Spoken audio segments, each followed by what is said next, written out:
Okay, is there any time you're ready? Okay, I start. So welcome back to this other session as we continue exploring the church here and music for it. Yeah. These are some recap clips from last session on why we should practice and include more music in our service. Also the criteria that we set for ourselves in our selection of music. We have received feedback and thank you for them. So I would like to address that before we dive into the music. So the first point would be familiarity. There was feedback that some of these hymns are unfamiliar, or some of you might think they are old and outdated, therefore not relatable. Regarding this, I would just like to invite you to think back when you first became a Christian. You know, everything was new, everything you experienced was new, everything was unfamiliar. It all became second nature. You know, the liturgy, the music, when to sit, when to stand, when, you know, we attend service, and with practice and having an open and receptive mind. So just because something is unfamiliar doesn't mean we should not program or consider it. In fact, the contrary, if the thing has a good theological message that's paired with time-tested music, I think we really should celebrate it by including it in our church repertoire, you know, to make it more diverse. The act of worship is it's a living and breathing practice, and it is continually evolving. So I say let's not pigeonhole ourselves and stick to 50 hymns a year, but and deprive ourselves and the congregation of these gems of the church repertoire, but instead, you know, with an open mind, as learners, as musicians, continue to explore what is out there. And with these tunes, the key is, of course, to be patient and with consistent drilling in or singing of them. So, for example, Advent has 4 weeks. You know, introduce the tune as a choir offertory or an organ prelude, and then slowly work your way towards sharing it with the congregation. Also, every denomination and church has a practice that suits them best. So, of course, you have the core repertoire that you fall back on, but all I can ask is that you maintain an open mind and receptive spirit, you know, when encountering new music. Next point will be accessibility. And this refers to how easy it is for you as the beginner organist, church pianist to source for music. Again, the feedback of old music comes up. Why old? Because it's naturally the copyright for these works have expired and have entered public domain. So when you want to search for them, it becomes much easier. For example, the Anglican hymnal has full of these wonderful, lush, decadent, romantic tunes. But as much as I would love to include them in this series, it is difficult for you as the viewer to source for them without infringing on copyright. And this also, you know, we have to include affordability of the music. As I said last week, a lot of us have day jobs and we just volunteer on Sunday. So having to fork out, you know, lots of money for an expensive edition is just not so smart. And, you know, beginner Sunday organists and church pianists isn't required to plan the liturgy in advance. And some of you guys are confronted with, you know, receiving the hymns just 3 days before the service. So I can understand that the last thing you want is to trouble yourself with finding the music. And shipping and all that takes time and you need to practice. So it's a lot of additional work to me for the beginner organist, church pianist. The last point would be improvisation. And this is one of the most urgent and common requests we've received. Improvisation does not just materialize out of thin air. Much study goes into it. So just as much as studying actual pieces, actually. And by expanding your repertoire, encountering more new pieces, we build up this vocabulary that we can equip ourselves with for our improvisation. So, whatever you learn goes a long way, I promise you that, in making us into a more complete musician and thus serve better in our various church capacities. So we begin with Lent, 40 days, 40 nights. To me, quintessential. I cannot do Lent without having sung this hymn. This is quite a long selection. It opens with the chorale tune and then variation, previously attributed to J.S. Bach, but recent scholarship has shown that it's probably by his son, Carl Philipp Emanuel. So let's take a listen.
Do you guys hear some piano music in the background?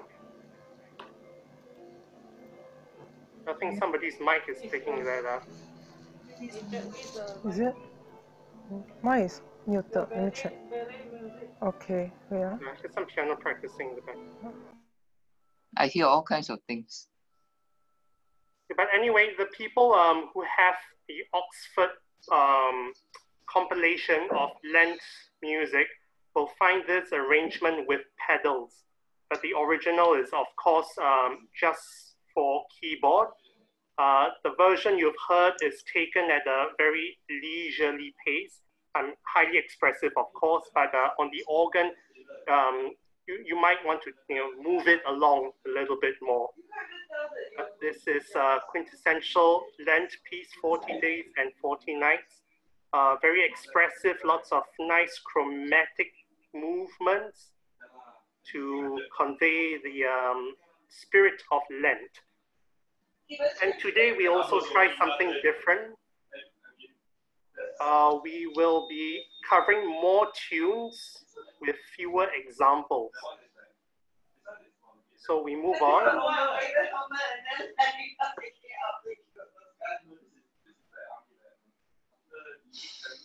Yeah, somebody's mic is...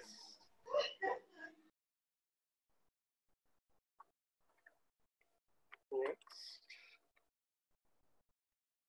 Another Lent, now by J.S. Bach, also just for manuals without pedal. Another highly expressive, highly ornamented setting of the hymn tune.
This would be a great introductory exercise for beginner pianists who are learning all the various types of ornaments, because this is really a compendium of the different types of ornamentation that you can find in the Baroque time. And with regards to improvisation, the second time around, if you study the harmony carefully, you are free to ornament it the way you deem fit. So then this is a stepping stone towards improvisation as well. You know, stripping away all the small note values and really analyzing the harmonic backbone. We move on to Palm Sunday. All Glory, Lord, and Honor by Kaufmann first. This is composer from end Baroque before classical period. And he supplies us with a very interesting registrations. So if you take a look here, these are the original registrations given by him. Very fanciful, based on the central German models. So the central German organ has a lot of colorful 8-foot stops. So you see here, you already have principal, a Gemshorn, the quintadena. And this recording tries to, stick to the prescribed registration as faithfully as possible. So we take a listen to that. Kaufmann.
Yeah, so on our modern organs, especially for these electronic ones, the 16-foot might be a bit too tubby, muddy sounding. So take care in using it. If it's too muddy, I would just omit it and move everything up the octave.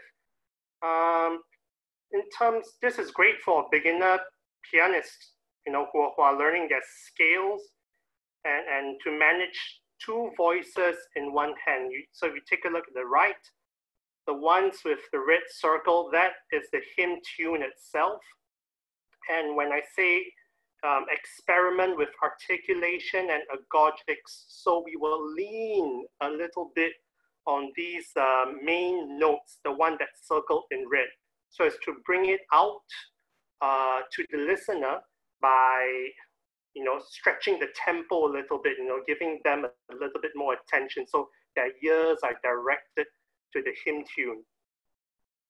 We move on to another setting.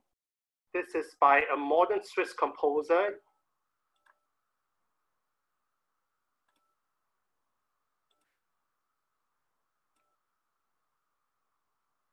This is a pedal exercise.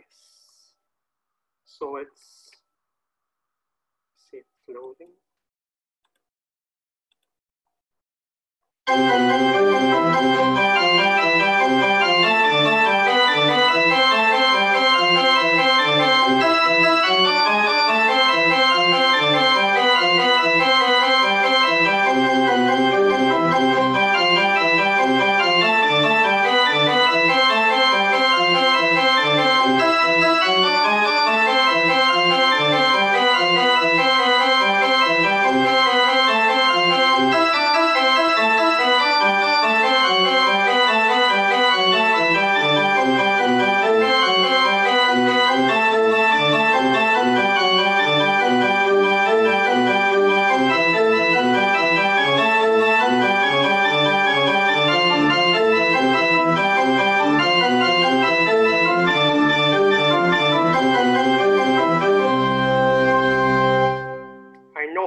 pianists, they're very eager to try out the pedal.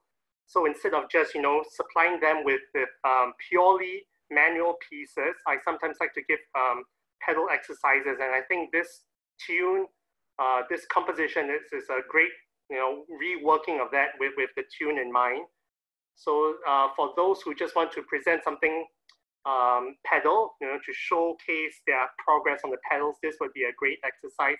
Again, with agogics, like I said, to lean on these main notes a little bit more by experimenting with articulation. So, to make that note more obvious, probably the previous note would be a little bit shorter, thus you create more gap before for the main note. Yeah, in the Baroque time, the concept of legato is very different from the concept of legato in the Romantic era.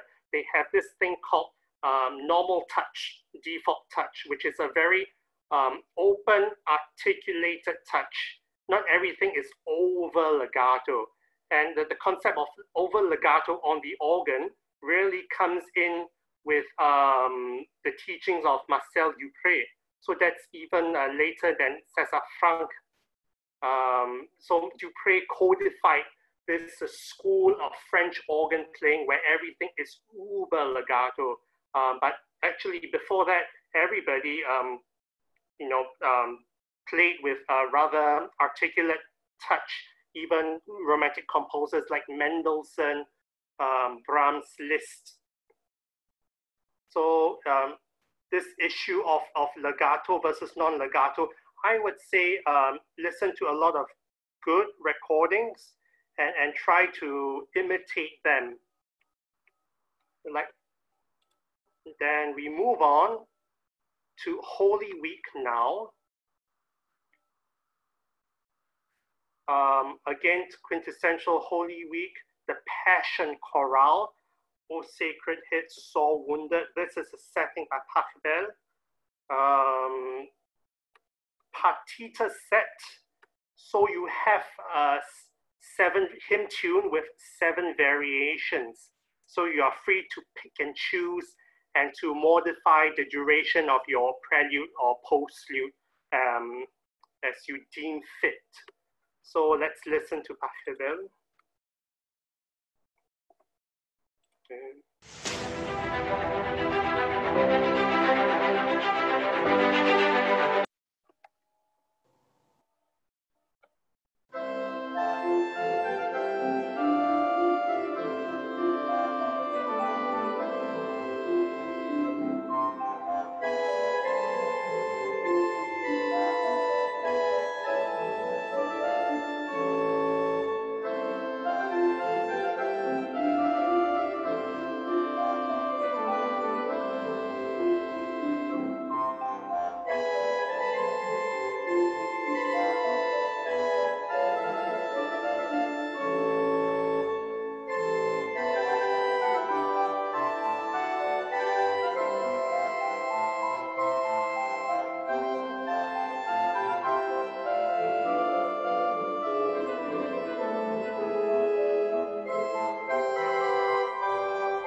These South German, even though Pachelbel is considered Central German, a lot of his work takes him south.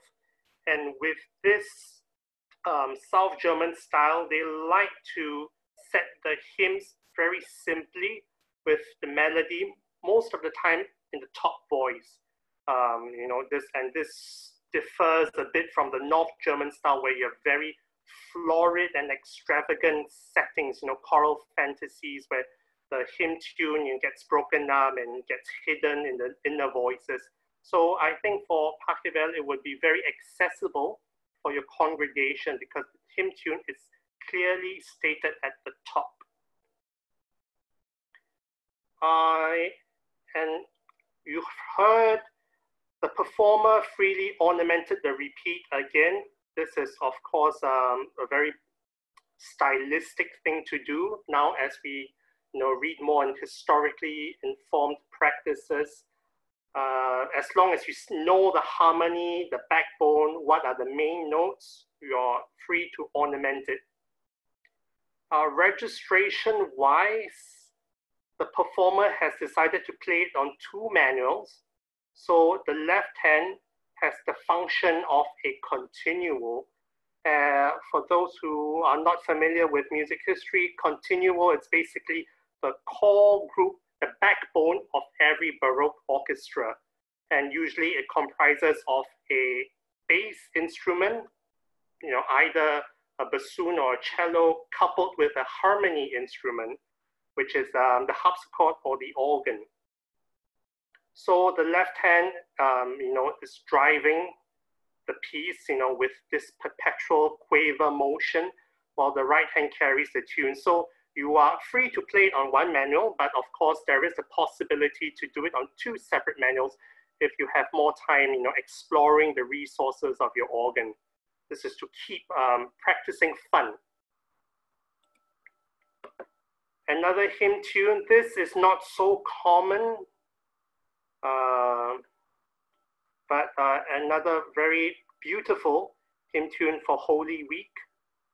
This is by René Vienne, the brother of Louis Vienne, whom most organists would be familiar with. Let's take a listen. If you ignore sensitive teeth, it probably can get worse. Use Sensodyne.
So a very different version from like I said, the mode 3 version we're used to hearing in hymnal settings, but it's still very beautiful.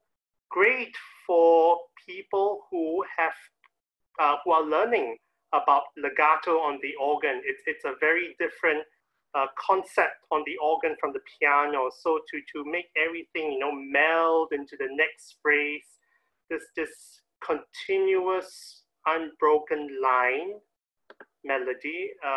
Again, he breaks up the chant tune into 4 main phrases, and the phrases correspond to 4 movements of differing character. So again, you are free to pick and choose which movement you require for a service. For example, like the tempo of a march can be used as a postlude, while this sostenuto opening movement would be more appropriate for a prelude.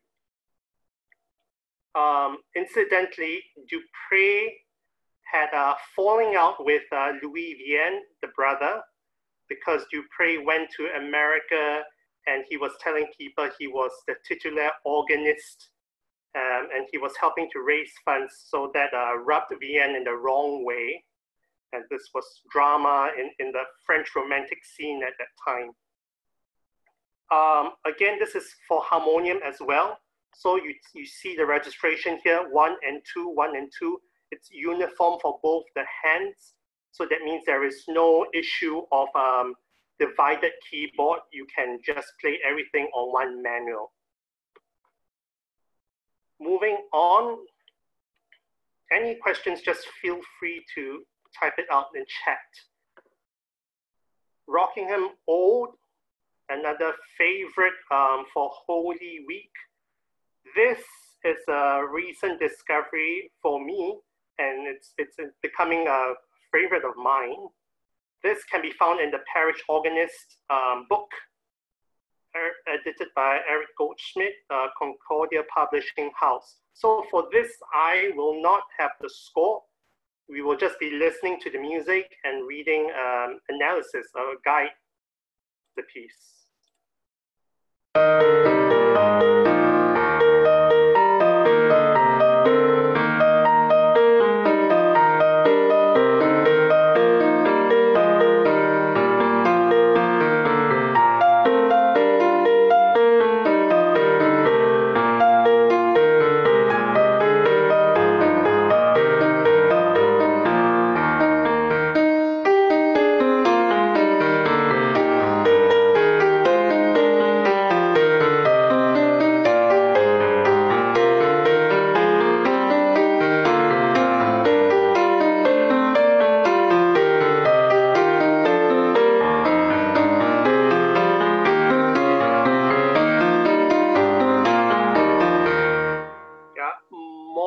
Composition by Günther Raphael, still very tonal in its language, therefore acceptable by congregation.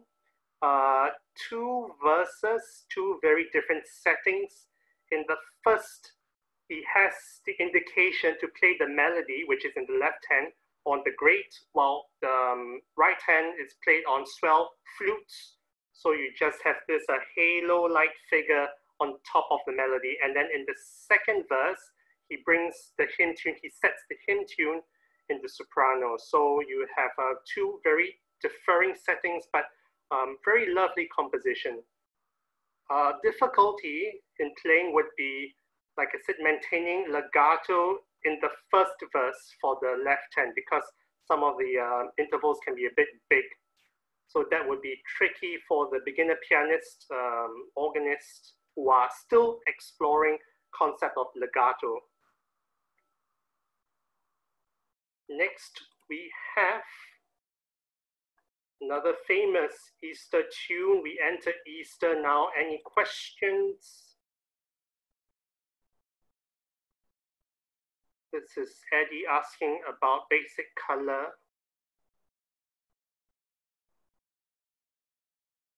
Oh, is this in relation to the René Vienne piece?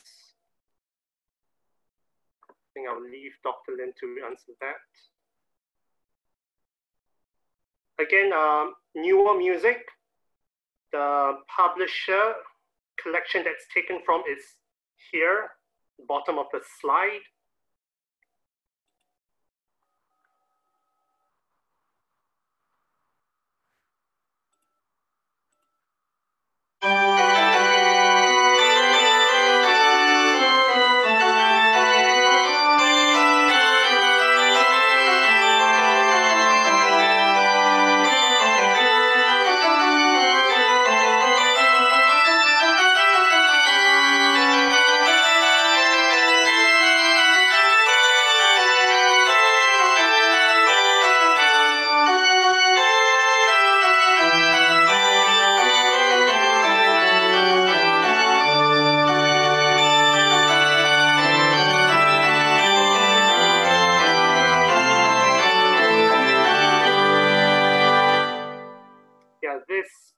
Hermann Schroeder is written in Baroque-inspired idiom, because during this period in organ history, we are experiencing a revival of historical organ building practices.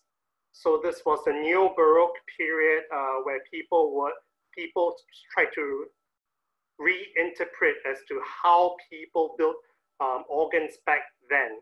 So that was happening in the world of organ building, and simultaneously in the world of organ composition, people were also looking back towards the Baroque, its style, its format for inspiration. So this piece, even though the tonal language is a bit more modern, the techniques applied are still Baroque inspired. So you have a lot of imitation. The last time we talked about Vorimitation, foreshadowing of bits of the hymn tune. So you find a lot of that in this setting as well. Pedal part, as I've observed, is optional, and the score indicates that it can be played in the manuals. So he has made some discount for playing everything in the manuals, but it is quite a busy texture in the hands. So I would say this piece would be more suitable for somebody who has more piano training. Tempo is marcato, tempo indication is marcato, so it should not be too fast.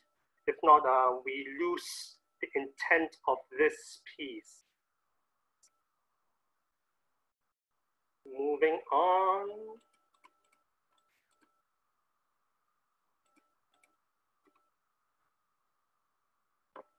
Another Easter piece taken from a different publication, Were You There?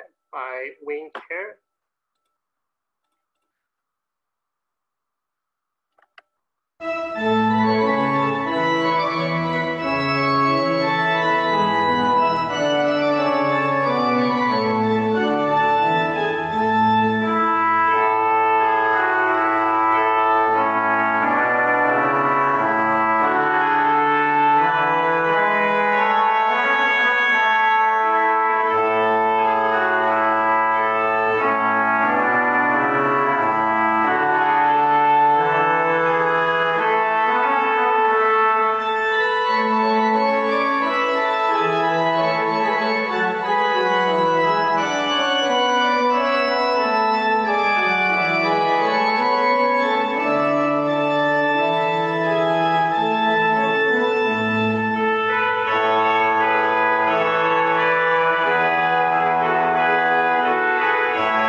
Tuneful, sprightly, happy prelude.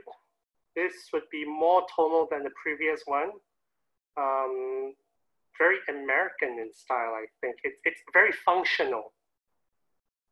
Again, take care that when you're using the reeds on the grade, that they're not so overpowering. It still has to balance with the swell so that you don't have this disproportionate swell division going to the grade. You know, it creates too much of a shock to the listener. Two-part writing all the way, so very manageable for the beginner pianist. Here you would see figura corta, joy motive. It's all these didactic rhythm, tam, takatam, takatam, takatam, you know. It's a common vocabulary that composers in the Baroque time share. So if you look at choral preludes by Bach that talks about joy, he would, you know, frequently rely on this figure to convey that. Sometimes people, you know, use a certain key, you know, D major, it's always bright, joyful, triumphant. Sometimes they rely on musical motives, specific rhythms, or specific intervals to convey a specific idea. So this piece, you will try to play out the figura corta motives. We move on. Württemberg, Easter. Yeah, it's easier to refer to all these tunes by their tune names because a lot of the text is about, the Lord is risen again. So this is Württemberg. 2 settings. First we hear by Telemann, then by Kittel, who is the generation after Bach, in the circle of students of Bach.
So in this recording, the performer has chosen to play this on... Panadol is my trusted pain medication.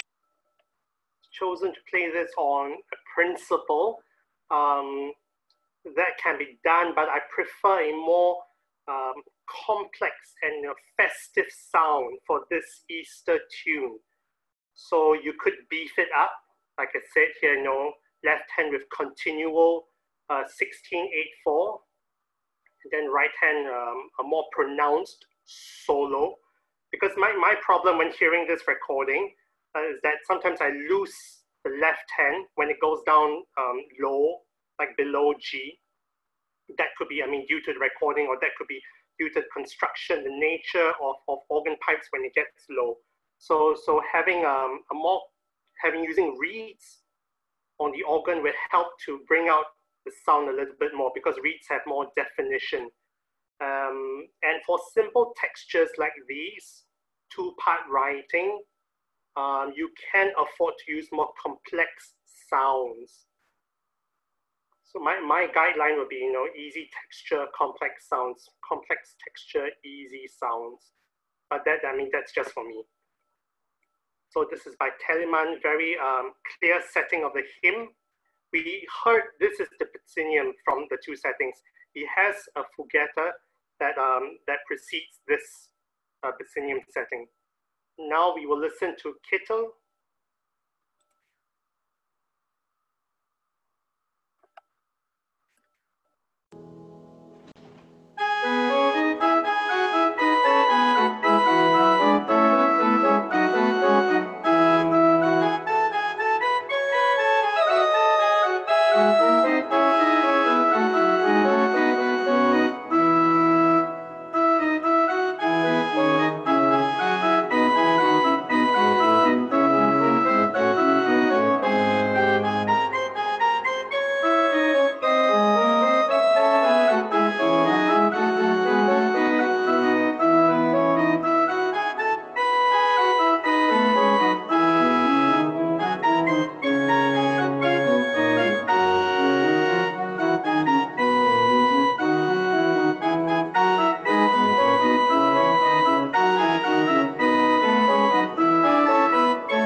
So chorale with 4 variations. We heard variation number 2 and 3.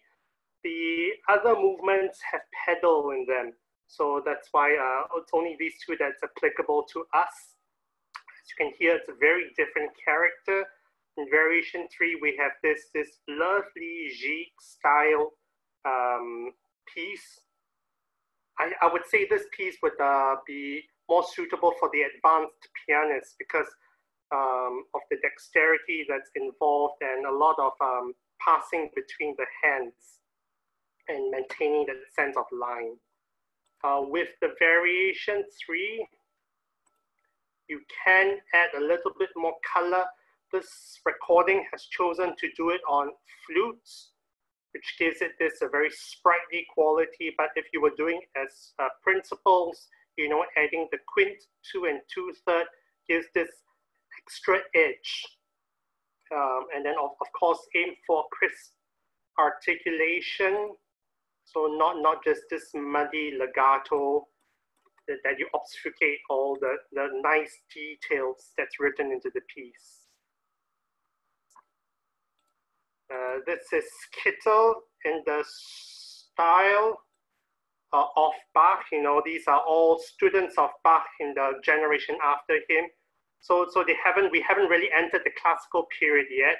And these people studied with the master himself. So they were writing in a quasi, you know, Bach idiom. This tune is not usually, at least I don't sing it that often on Easter, but there are 2 settings which I found. So the first, you can purchase it digitally. It's Russell Schultz Vidmar. Take a look.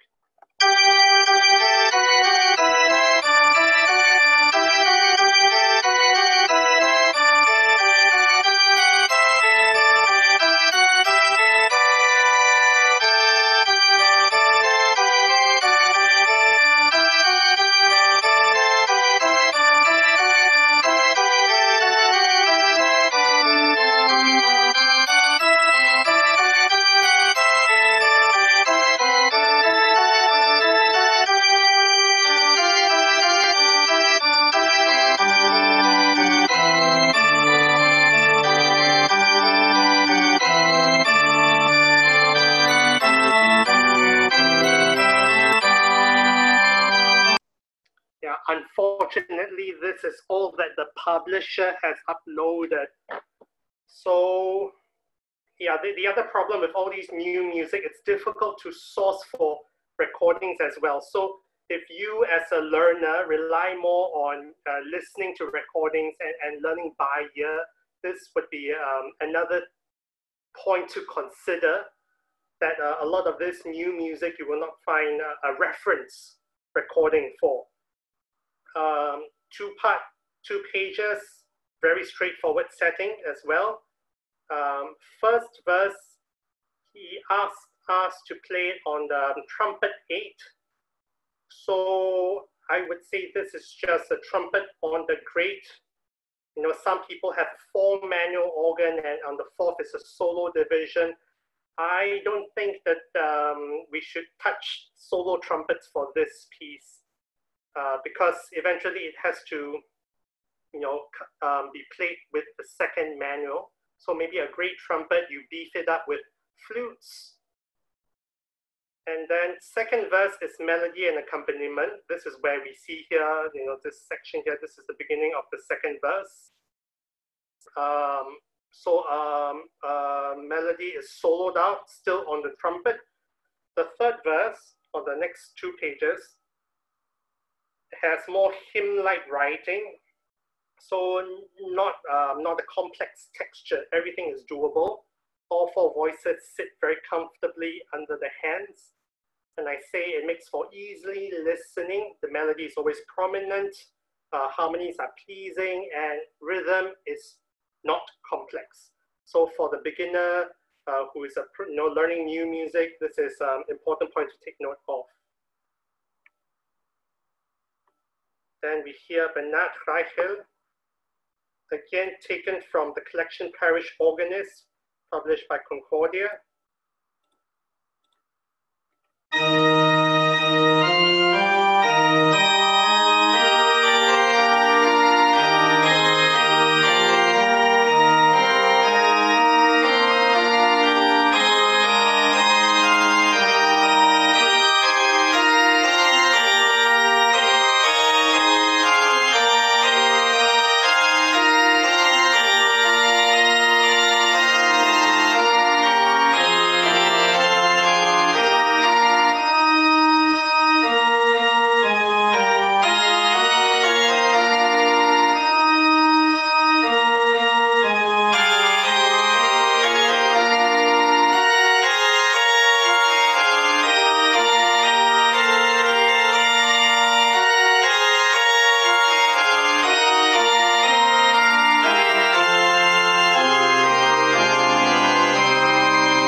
As I've noted, the second half is a bit stranger than the first half. So we started off in familiar territory, and as we move along, he introduces more funny harmonies, funny accidentals.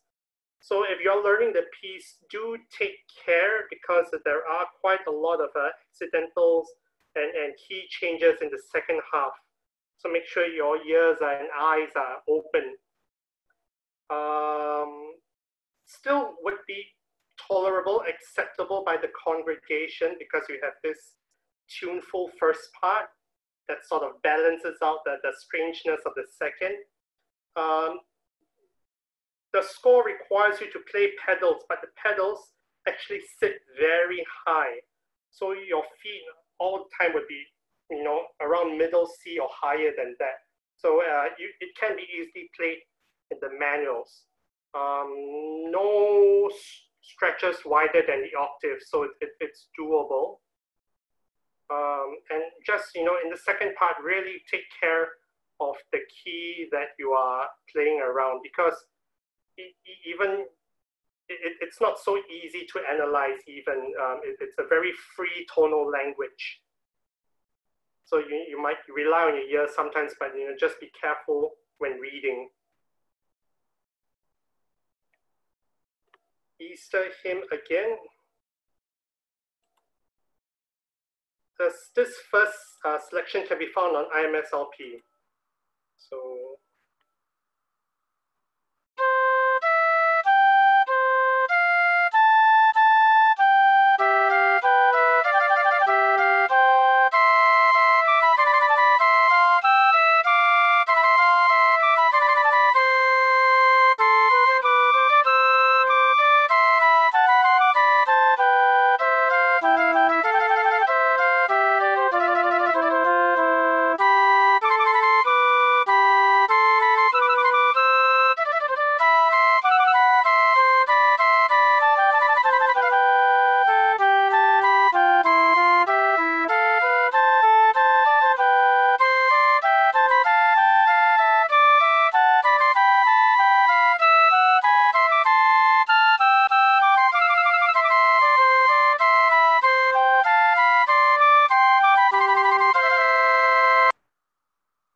There is the registration has to be a 4-foot flute or 8-foot flute played an octave higher. At least that's requested by the composer, because this piece was supposed to be written for the mechanical clocks that were popular during the classical period. So, and they only have these small pipes within the clocks. So it will be out of style if you were to play this on a huge plenum. So a 4-foot flute, very delicate piece, 2 parts. A very different setting of exuberant Easter hymn. Now we will hear something that is more expected by Michael Thomas. This is taken from a different book, Complete Organist by Lorenz Publishing Company.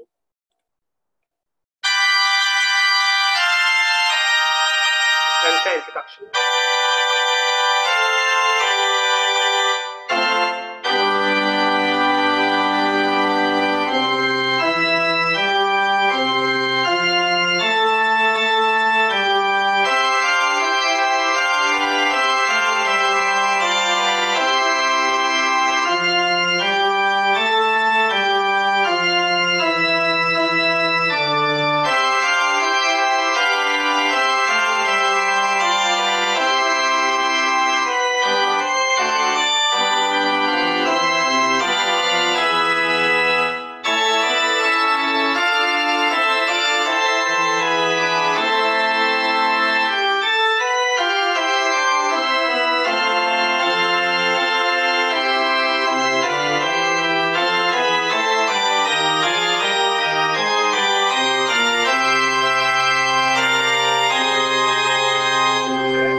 younger students love to play as loud as possible. So this would be ideal piece for them. The fanfare could be played on the swell with the reeds beefed up with flutes. And then the hymn itself could be played on the grate, the bright principal chorus. So don't be shy about pulling out all the stops. You know, this is loud and festive to celebrate Easter. This is a favorite tune of mine, not that commonly sung in Protestant churches, but you will hear a version by Dendrieux. So French classical period, Baroque, of course, and the organ selected for this recording is historical, very cataclysmic sound, loud, very French reeds, French classical.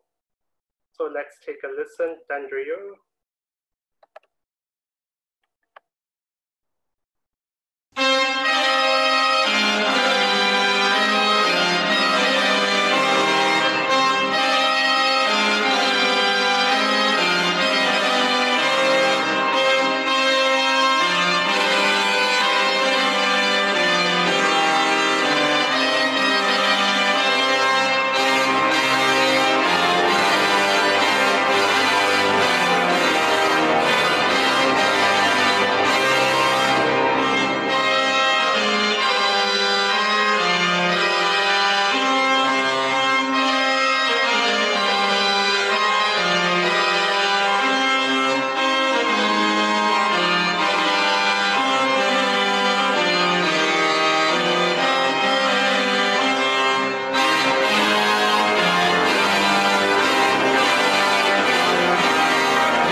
It's a long piece, so we'll just stop there. Short variations, so you can pick and choose. With French classical pieces, they often have prescribed registration at the top, so you can't deviate from that. The composer has requested for grand jeu, you see. So the right hand would be on a sound that has no mixtures, but the reeds and the cornets all pulled out. And the left hand is on a softer but similar sounding accompaniment played on the positive. So at this point where my cursor is, both hands will be playing on this cataclysmic grand jeu sound. And then you see, just follow the indications. And the cornet, which you see here on page 2, this would be a very wide scale. Nowadays, we use flutes 8/4, you know, 2 2/3, 2 and 1/3, but it is a principle on a very wide scale that sounds fluty almost. So the best approximation on American style, you know, digital organs would be flutes. And again, you contrast that, you play that on 2 manuals. You know, with French music, it's so important to have that swing on that rhythm. So that rhythm really helps to flesh out this extrovert character that clearly signals Easter. And on my last point here, this string of quaver notes inégalité.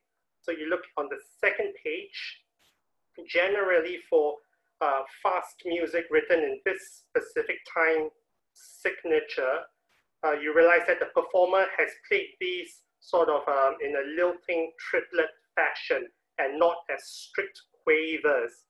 So contemporary research has shown that these French composers, performers, they play these seemingly equal quaver notes in an unequal fashion. So when you play them, they would group them into sort of like triplet-ish rhythm that's sort of always leaning forward, you know, helping to drive the music forward. And I think that is the charm of all these French pieces, that the rhythm is such an important component of the music. There's such vitality to it. So only in this section where it's string of equal quavers, you realize that when they move to this other figure here, down in this next variation, it goes back to being strict. This piece, generally, it would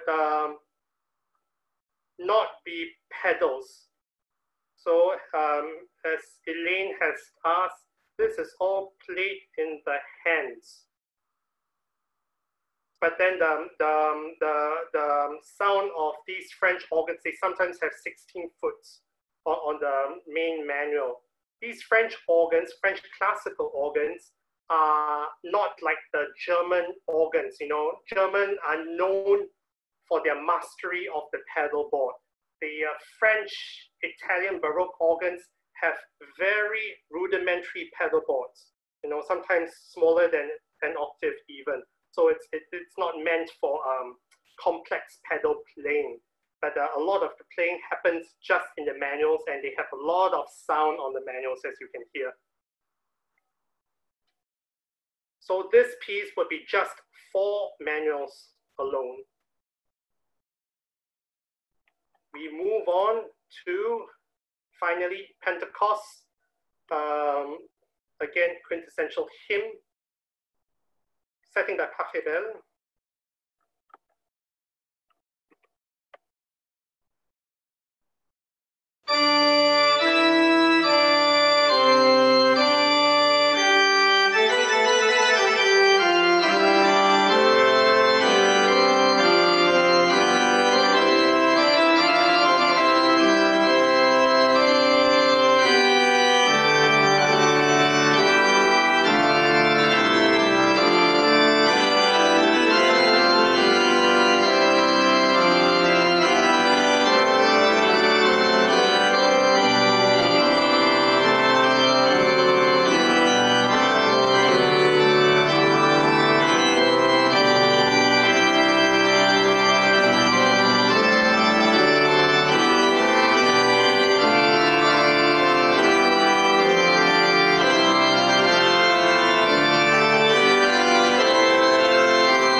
Exercise for the beginner organist, you know, as they learn that everything, every rhythm value must be respected. So you cannot just play and lift as you do on the piano. So contrapuntal playing, you really have to observe that Minims are held up to its full values, you know, semi-breves are held up to its full values. So this is manageable for them because most of the time it's in 3 parts. Only when the chorale comes in the top voice, does it become 4-part writing. Manageable, everything lies again comfortably under the hands, nothing more than an octave. And with that, our session comes to an end. As usual, here are resources. And of course, my colleague Angela Lim will be introducing organ playing beginners, some beginner tips with another Zoom session. So do look out for that. And I will take any questions that you have regarding the pieces. I can answer them now. So thank you for attending today. Hope you found something useful to play in church.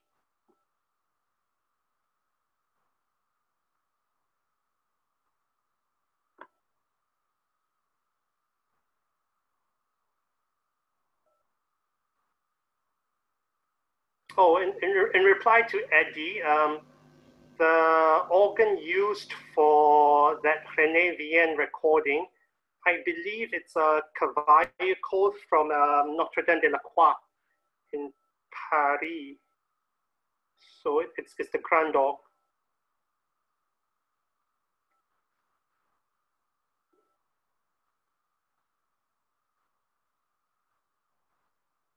Yeah, the whole point of this is to really help the pianist transition as comfortably to the organ. So I do hope that you guys would, you know, explore some of these pieces and take them to your organ lessons and see how different they are on the piano and on the organ.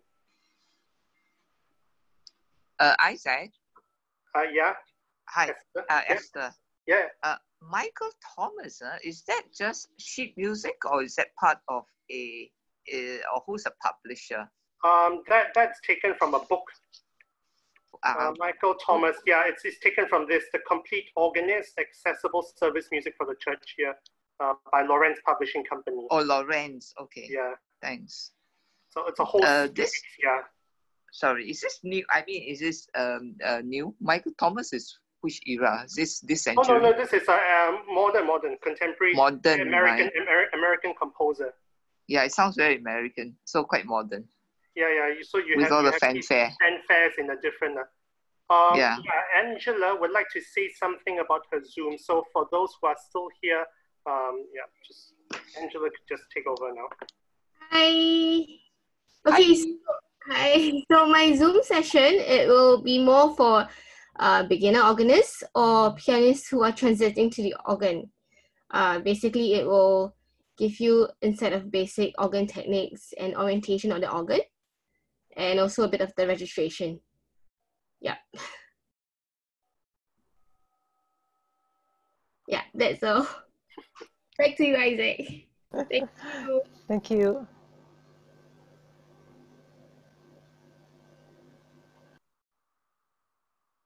Yeah, for Angela's session, will Chet please send out another link? Yeah, I'll send another link. Yeah, when the date and all is confirmed. Yeah, for the registration. Yeah, so in response to Elaine, it's just another one of these sessions that we have been doing. Hi, Eddie. It's also suitable for children because it's basically orientation on the organ and stop families and stuff like that. So, yeah. Both children and adults are fine.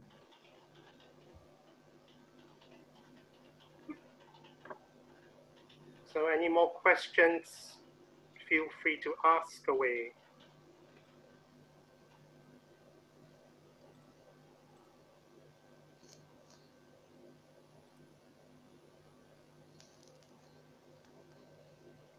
Esther, the book can be, MSM has the book if you like to browse. So you can request it from Chatway. Yeah, I have the book. Yeah. Oh, yeah. Is that in the library or just it's mine. It's my room. Yeah. Personal, okay. It's okay, you can have it. Yeah, so the Methodist School of Music has all these resources that you can tap on. The parish organist was in the library, yeah. Yeah. Okay. Yeah. Of course, there's a Thank lot you. of old music available, but today I feature more new music, so you know that it's not just dated tunes by composers that are already dead. So you have more variety in today's session.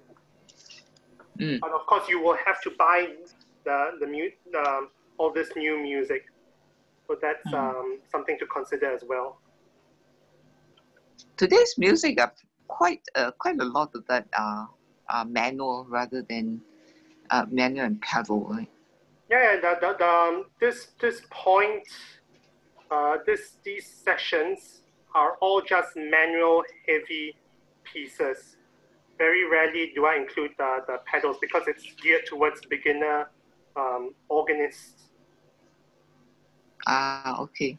Yeah, there's a lot But of music with pedals, but then finding just manual alone resources that is trickier.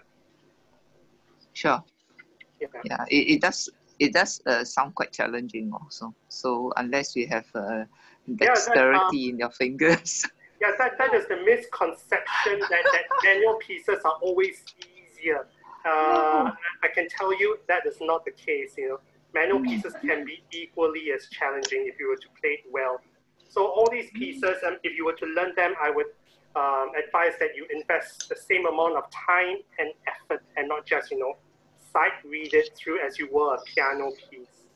There's a lot of nice details to be discovered as well. Yeah. Thanks. Quite helpful.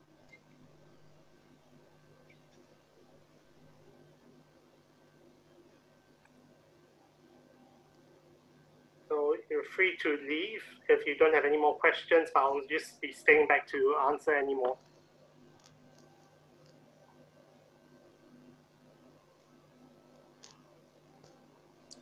Hi, Isaac.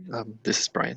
Just to check with you, for some chorale works, there are usually manual, but you can also double up with the pedal. But what's your take on using a pedal or like a bass coupler to, by playing the manuals instead?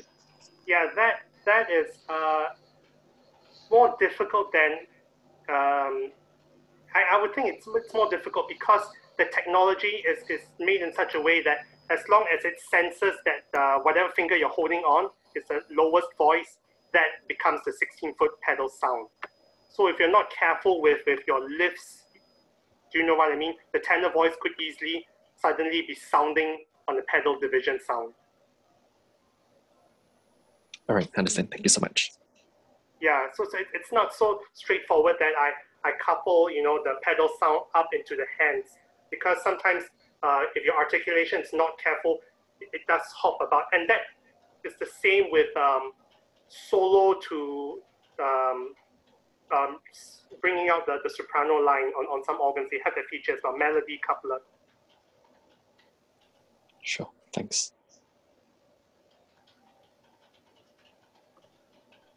And like I said, for example, like the Pachelbel piece, already there is so much, let me just move to the screen, like this one, there's already so much happening in the manuals. And I think adding another layer of pedal sound would actually muddy things up a little bit. And with these contrapuntal complex pieces, we should always aim for clarity, with our touch, with our phrasing, because there's already so much written into the music. So if you were to complicate things by adding more sound, I don't think it helps to bring out the character of the piece. But that's my take here.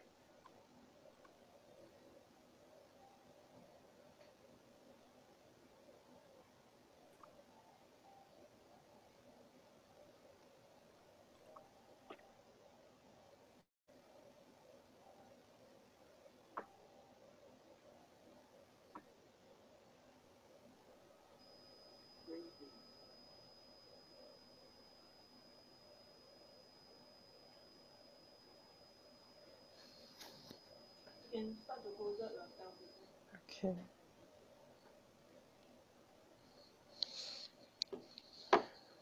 Okay, if there are no other questions, then we will end the session. Okay. Any other Thank questions? you for attending. Yeah. Thank you for attending. Yeah.